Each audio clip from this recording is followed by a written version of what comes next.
Boa noite a todos.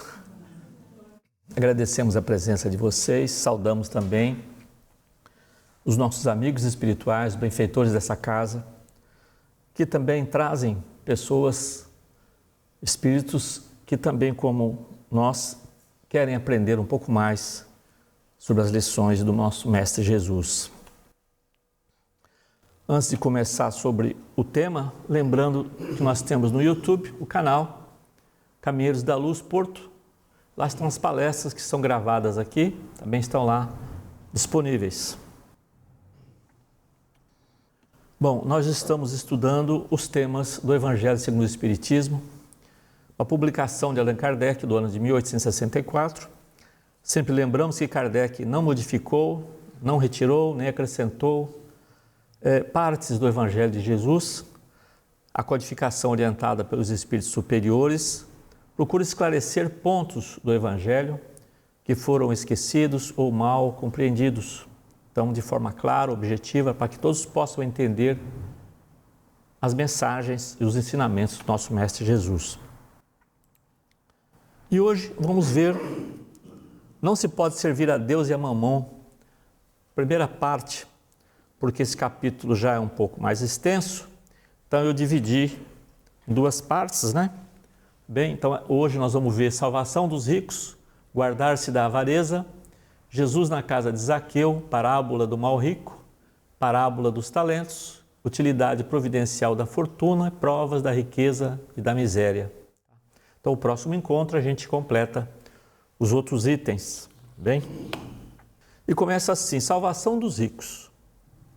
Ninguém pode servir a dois senhores, porque ou odiará a um e amará ao outro, ou se afeiçoará a um e desprezará o outro. Não podeis servir ao mesmo tempo a Deus e a Mamon. O termo Mamon simboliza dinheiro, bens materiais, riquezas, né? Tudo ligado à parte material. E é difícil, sim, a gente viver apegado ao dinheiro, aos bens materiais, ao mesmo tempo querer conquistar uma evolução espiritual. Bens materiais, eles são transitórios. E os bens espirituais são permanentes. Esse que nós temos que, sim, conservar. Lembrando uma frase de Edivaldo Franco, quando deixamos o corpo físico, levamos o que somos, deixamos o que temos. Então é bem uma frase muito séria, muito certa. Então tudo aquilo que a gente precisa, que tem necessidade, que são bens materiais, que é necessário, nós estamos aqui, abrigados nessa casa, com iluminação, cadeiras, tudo móvel, esses são bens materiais para o nosso conforto. É isso? Então isso não tem nenhum problema. O problema é que a gente querer, muitas vezes, juntar coisas, montar coisas sem necessidade. É isso? As leis divinas nos permitem a conquista de mundos mais evoluídos, ao passo que o apego aos bens materiais, ele é mesquinho, né? A pessoa fica naquela atitude insaciável de sempre querer mais, conquistar mais, buscar mais, como se tivesse uma grande necessidade de ter mais coisas, juntar coisas. E é interessante que na pergunta 922 do Livro dos Espíritos, o Kardec pergunta, né? A felicidade terrestre é relativa à posição de cada um. O que basta para a felicidade de um constitui a desgraça de outro. Haverá, contudo, alguma soma de felicidade comum a todos os homens? Vou repetir. Haverá, contudo, alguma soma de felicidade comum a todos os homens? Quer dizer, a felicidade relativa que nós temos, porque a felicidade plena, apenas os espíritos superiores, né, que estão lá, os espíritos celestes que têm. Nós temos uma felicidade relativa, mas os espíritos respondem, né, para que a gente possa ter uma felicidade relativa. Com relação à vida material, é a posse do necessário. Com relação à vida moral, a consciência tranquila e a fé no futuro. Bem resumido, né, o que os espíritos dizem, tá certo? Então a gente, às vezes, a gente até fala, se com as coisas que nós temos em casa, se nós temos ali no nosso guarda-roupa, uma roupa que você há 2 anos nunca usou, não usou há 2 anos, dificilmente você vai usar novamente. Né? Então, por que ficar juntando esse tipo de coisas, né? A gente tem às vezes essa compulsão muitas vezes, tá certo? Então procurar sim, como diz aqui o livro dos Espíritos, ter a posse do necessário. E aí vem esse item, guardar-se da avareza. Guardar-se da avareza. Então um homem lhe disse no meio da multidão: Mestre, dizei a meu irmão que divida comigo a herança que nos coube. Mas Jesus lhe disse: Ó homem, que me estabeleceu para vos julgar ou para fazer vossas partilhas? Depois lhe disse: Tende cuidado em vos guardar de toda a avareza, porque em qualquer abundância que o homem esteja, sua vida não depende dos bens que ele possua. Em seguida, Jesus disse que havia um homem que produziu muito, né? Ele cultivava, tinha muitas plantações, cultivou muito e encheu os seus celeiros, né, com o que ele colheu. Depois ele percebeu que tinha muito mais produção, então ele derrubou aqueles celeiros, construiu outros muito grandes, muito enormes e encheu também, né? Depois que ele fez tudo isso, ele disse: bom, agora eu posso ficar tranquilo nos anos da minha vida, eu vou comer, beber, dormir, ostentar. Mas depois que ele disse isso,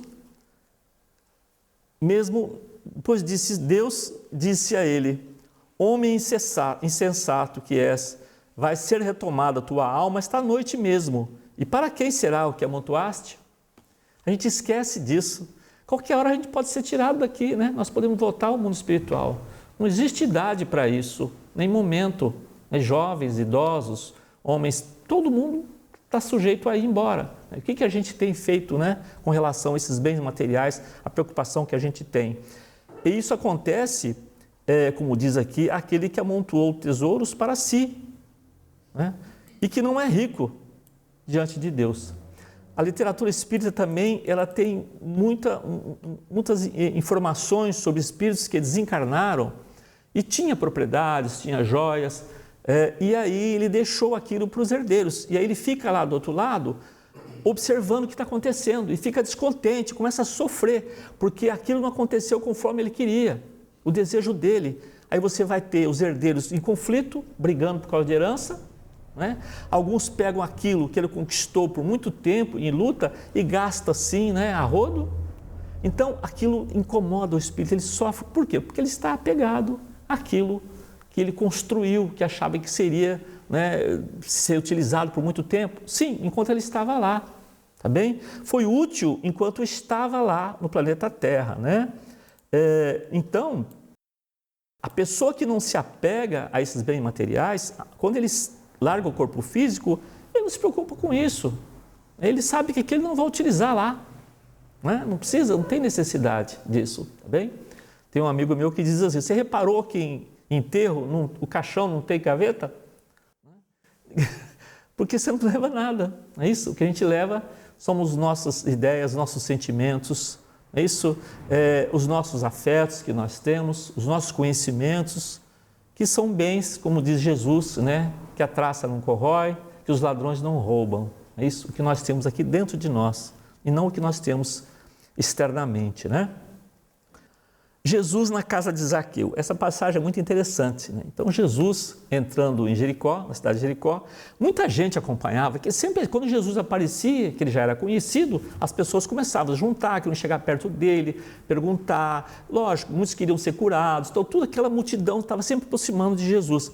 E tinha um homem, né, chamado Zaqueu, que era um publicano, muito rico, lembrando que os publicanos eram muito assim desprezados, porque era o homem que cobrava impostos, não é isso? E Zaqueu era pequeno, era baixinho, então ele não conseguia ver Jesus, então ele subiu numa árvore, né, para poder ver Jesus, não é isso? E Jesus chegou perto dele e disse: Zaqueu, desça, né? Desça daí, porque é preciso que eu me aloje, que eu vá até hoje à sua casa.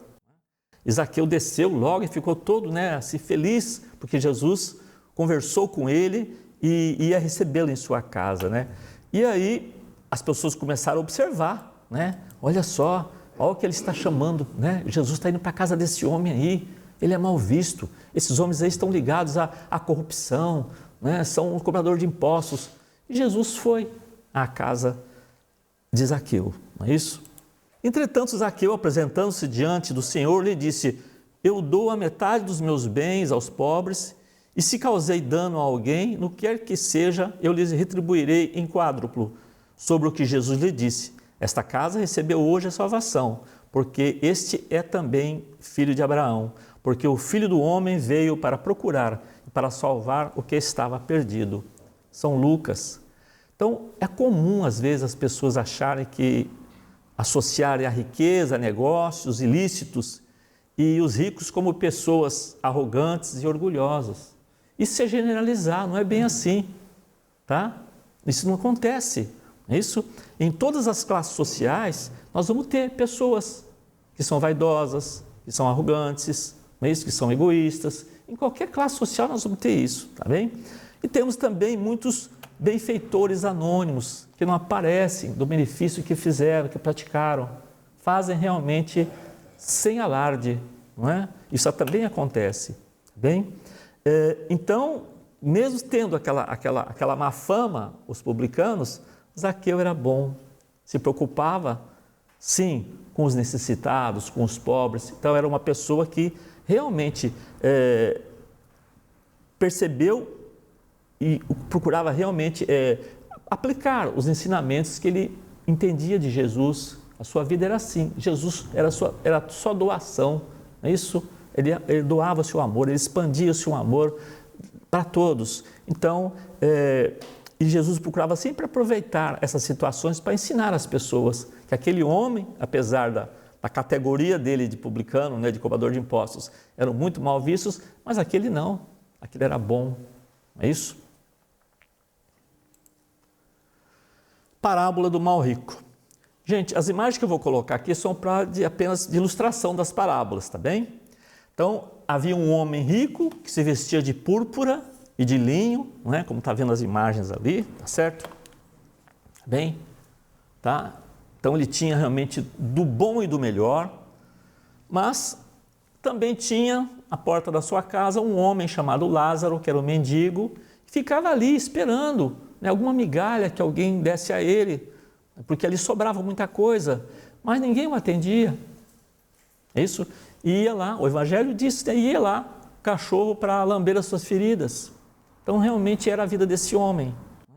Ele não reclamava, não fazia nada, simplesmente ficava ali aguardando se alguém pudesse atendê-lo, não é isso? Aconteceu que esse pobre homem morreu e foi levado pelos anjos ao seio de Abraão, diz aí a passagem. Bom, o rico morreu também e teve o inferno por sepulcro, diz aí. Bem, então aqui está uma ilustração, né? Vamos pôr aqui a parte lá como nós chamamos de umbral, né? Tá bem? Região de sofrimento. E o rico percebeu, viu lá o mendigo junto com Abraão, um lugar bonito. Então ele falou, puxa vida, né? Será que eu não tenho, né? Não posso também sair daqui? Como é que é? E aí ele levantou, quando ele perguntou assim, meu pai Abraão, né? Tenha piedade de mim, enviai-me Lázaro, a fim de que ele molhe a ponta de seu dedo na água para refrescar a língua, porque eu sofro tormentos extremos nesta chama. Isso dizendo o mal rico, né? Como diz a parábola, né? Mas Abraão respondeu, meu filho, lembrai-vos que haveis recebido vossos bens em vossa vida, e Lázaro não teve senão males, por isso ele está agora na consolação e vós nos tormentos. Bem? Mas o rico ainda disse, mas Senhor, eu suplico sim, por favor, envie Lázaro à casa do meu pai. Eu tenho 5 irmãos. Eles vão lá, né? Lázaro aparece para eles e diz, olha, não procure ser assim como eu fui, né? Como o mal rico foi, para que os meus irmãos não passem por que eu estou passando. E Abraão disse, olha, eles têm Moisés e os profetas. É o que ele disse, né? Se alguns mortos procurá-los, eles farão penitência, né? Abraão respondeu, se eles não escutam Moisés e os profetas, não vão crer que alguém que vai aparecer lá, algum morto ressuscitado. Bem, então repare como foi o ensinamento aqui, e aí nós vamos pegar esse ensinamento, que nós vamos ter, lógico, muitas interpretações, e eu diria o seguinte, todo aquele que se considera cristão, ele deve ter consciência, né, que não basta conhecer as parábolas de Jesus, não basta saber de cor quais são, né, os títulos, etc, etc. Né? É necessário vivenciar o Evangelho. A lição de hoje que o nosso amigo Zé Manuel leu, diz ali, seguir verdadeiramente o Mestre. Seguir verdadeiramente. Seguir Jesus é o que é? Fazer o que ele praticava, certo? Tá certo? Jesus não escolhia quem curar, ele não olhava a classe social, não olhava a raça de ninguém. Tá certo? É como o sol que ilumina todos e a chuva que chove para justos e injustos. Então, é assim Jesus. Então, procurar seguir os ensinamentos de Jesus é que a lição diz, né? E isso nós temos que sim fazer, começando a nossa casa, com os nossos familiares, é isso, sendo cordial, respeito, paciência, tolerância, estender isso, né, ao nosso ambiente de trabalho. É no dia a dia que nós vivemos que precisamos mostrar sim que nós estamos seguindo os ensinamentos do Mestre Jesus. E aí tem uma frase de Chico Xavier que eu acho muito interessante, que encaixa bem no tema. Abre aspas. O bem que praticares em algum lugar é o teu advogado em toda parte. Então, realmente sabe, também em cima. Não fica nada que a gente possa fazer, tá? Que isso não vai retornar. Como se diz, né? Na lição também, o nosso plantio é livre e a colheita é obrigatória do que nós plantamos. Se nós plantamos espinhos, não podemos colher uvas. Não tem jeito, né? Então, se eu distribuo carinho, atenção, caridade, benevolência, cordialidade, tudo isso eu estou apto também a receber. Bem? No livro Parábolas e Ensinos de Jesus, Caibar Schutel é um espírito também já desencarnado há muito tempo, muito importante, conhecido bastante no Brasil. Só a título de curiosidade, Caibar Schutel, ele é o diretor de uma cidade espiritual chamada Alvorada Nova. Essa cidade foi criada antes de nosso lar, tá bem? Caibar Schutel, ele interpreta Lázaro, a figura de Lázaro, como símbolo daqueles que são marginalizados, privados de direitos básicos e que enfrentam as adversidades com paciência e resignação. Esses indivíduos, sem culpar os outros ou assim se revoltarem, fazem o que podem para melhorar a sua condição, não é isso? Nas dificuldades, confiando sim que o Pai pode atendê-los nas suas necessidades. Por mais que ele se esforce, às vezes ele não tem condições, às vezes condições físicas não permitem isso, não é? Mas ele tem esperança sim e confiança no nosso Pai maior. Isso com relação a Lázaro. E aí Caibar Schutel diz, por outro lado, o personagem rico da parábola representa aqueles que se dedicam exclusivamente às necessidades do corpo, negligenciando as demandas do espírito. Vivem focados em si mesmos, buscando satisfazer os seus desejos físicos e materiais, tornando-se escravo também dos prazeres e valores mundanos, como a gente diz. São desinteressados o que existe além da morte. Por quê? Não se preparam porque também não acreditam nisso. Não acreditam que exista nada após a vida, terminar a vida física. Então não se preparam. E, mesma coisa, a literatura espírita está cheia de exemplos de pessoas que viviam assim e ficam, né, admirados quando chega lá e percebe que a vida continua. Bem?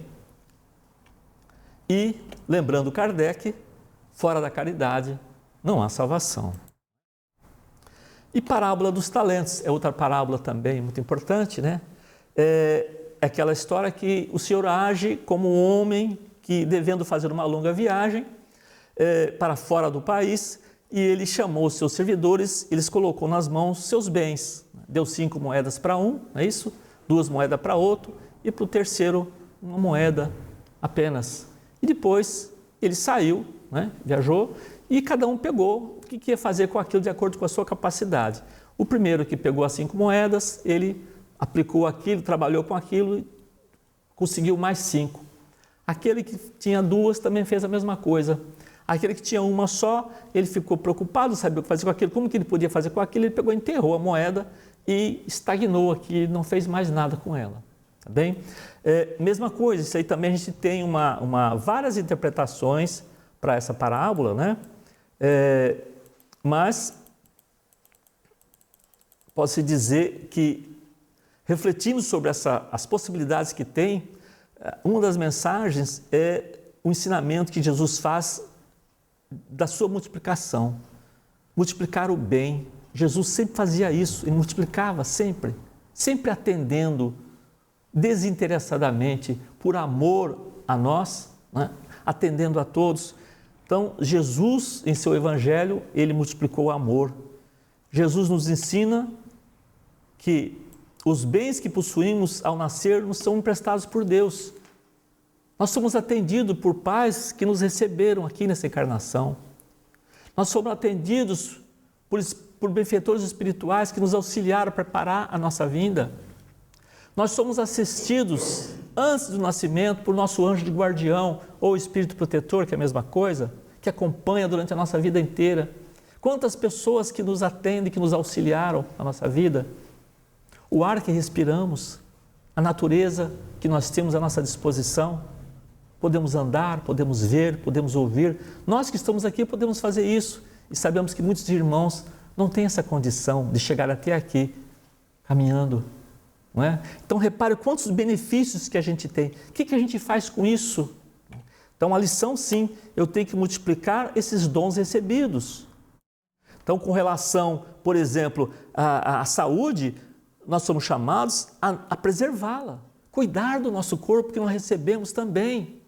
Ele foi emprestado para nós, tá certo? Nós somos um espírito que estamos habitando um corpo temporariamente, certo? A gente diz o seguinte, quando a gente vem para cá, você tem um tempo mais ou menos definido de fluido vital para a gente, tá bem? Esse fluido também pode ser adquirido de outros meios aqui, né? pela natureza, mas a gente tem mais ou menos ali um tempo. Agora, se eu abuso do meu corpo, é isso, maltrato ele, exagero diversos elementos que a gente já conhece, né? Com relação à alimentação, com relação à bebida, se a gente não é moderado para essas coisas, a gente vai desgastando o corpo e a gente pode, né, diminuir o nosso período que foi planejado aqui. E tem pessoas ao contrário, né, que pelo trabalho que ele faz, ele é apoiado e muitas vezes fica mais tempo, porque ele está imbuído de um trabalho positivo, de ajuda. Então tem uma lição que nós estamos lendo agora, uma das obras de André Luiz, que fala da pessoa que estava para desencarnar, mas ela tinha um trabalho assistencial muito importante. Então foi dado a ela mais tempo para ela poder organizar. Quem ia substituí-la naquele trabalho beneficente? Repare, demorou mais tempo, né? Então era uma pessoa que estava engajada no trabalho do bem. Quando nós estamos imbuídos no trabalho do bem, sempre nós vamos ter um auxílio da espiritualidade, tá bem? Utilidade providencial da fortuna, provas da riqueza e da miséria. Então essa imagem é muito curiosa, né? Certo? Você vê como são os mesmos objetos, né? Aqui o carrinho, mas com elementos bastante diferentes, tá bem? E nós temos hoje, né, pessoas que estão nessa condição, e não vai aqui nenhuma crítica às pessoas que têm bens, não é isso? Tá? E a outra pessoa que está em situação difícil. Bom, a questão da riqueza e da pobreza, o que traz o Evangelho? A riqueza, sem dúvida, é uma prova muito difícil, mais perigosa que a miséria, pelos seus arrastamentos. As tentações que dá e a fascinação que exerce é o excitante supremo do orgulho, do egoísmo e da vida sensual. É o laço mais poderoso que liga o homem à terra e afasta seus pensamentos do céu. É interessante, não sei se vocês já viram pessoas que eram muito pobres, de repente ganharam na lotaria e ficaram ricos de repente. Acontece, as pessoas muitas vezes não estão preparadas para isso. E ele se esquece das pessoas que ajudaram ele em momentos difíceis, perde essa... e torna insensível muitas vezes, insensível e egoísta com o sofrimento que vê. E ele passou por aquilo, só que ele acha que agora já não é mais problema dele. É interessante observar isso, né? Contudo, se a riqueza produzisse apenas o mal, Deus não a teria colocado sobre a terra. Então a riqueza é importante, só que ela tem que se movimentar. Isso, ela tem que ser distribuída. né? Por diversas formas. E,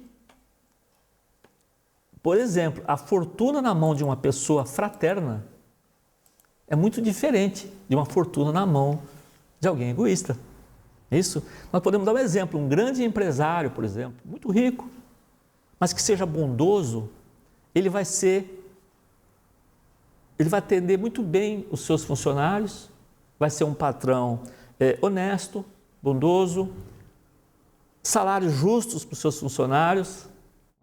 Então, ele está utilizando sua fortuna de uma maneira honrada.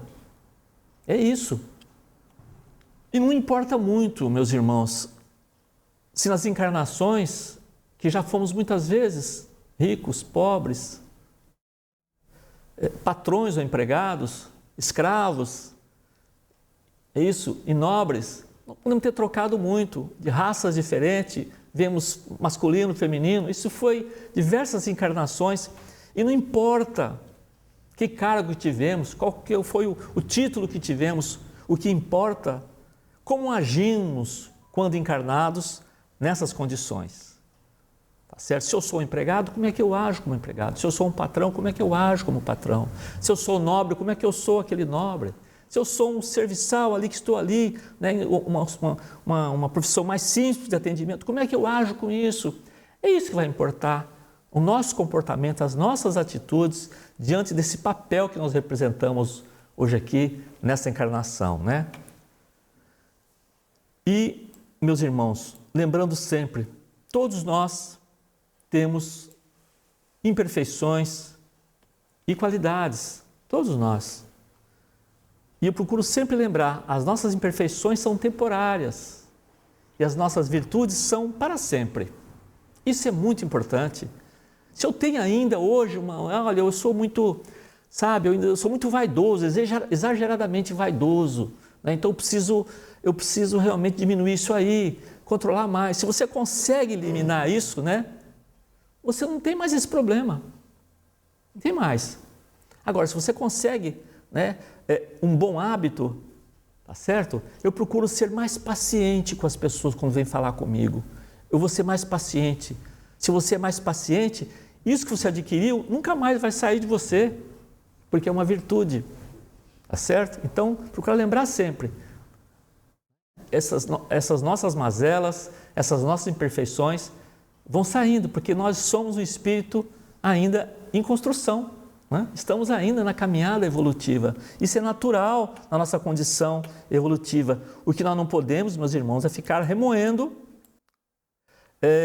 os equívocos que cometemos, tá certo? Os erros que cometemos no passado, ficar remoendo aquilo com culpa.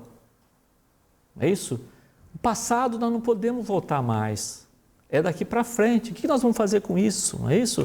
Então, lembrando sim, como disse Jesus, né? Ele não deixará nenhuma ovelha desgarrada. Jesus é o nosso mestre, o nosso guia, o nosso modelo. Então, meus irmãos, assim como aquele trabalhador que está trabalhando na lavoura e começa a escurecer, ele para o seu trabalho e volta no outro dia, é assim nossas encarnações. Eu fiz um plano de trabalho dessa vez, não consegui cumprir tudo. Então eu volto na próxima para continuar a cumprir esse trabalho que eu tinha planejado. Isso é muito comum acontecer. Tá bem? Então temos um tempo sim. Agora, podemos, como disse, não podemos alterar o que já aconteceu, mas podemos mudar, sim, o nosso comportamento hoje aqui, muitas vezes, tá? E com vontade, para que a gente possa eliminar devagar esses maus hábitos e adquirir bons hábitos. Para isso, nós temos que pedir forças. E temos aí o nosso anjo de guarda, nos momentos difíceis, os benfeitores espirituais. Se você tem devoção por algum santo, também faça, porque todos são espíritos benfeitores. Não é isso? E a Jesus, o nosso mestre, pedir forças, pedir lucidez, sinceramente, uma prece sincera. Olha, estou passando por isso, com dificuldade. Por favor, me dê uma luz. O que fazer diante disso? Quando estivermos no mundo mais evoluído, não vamos passar por isso. Mundos mais evoluídos não têm as doenças que nós temos. Não tem insetos, não tem animais peçonhentos, sabe? É outra condição. Nós temos que merecer isso. Vai depender, sim, do que nós fazemos estamos fazendo daqui para frente, com paciência, com tranquilidade e sempre confiando que podemos ter para frente, sim, com nosso esforço, um futuro ditoso e abençoado. Que Jesus nos abençoe a todos, hoje e sempre.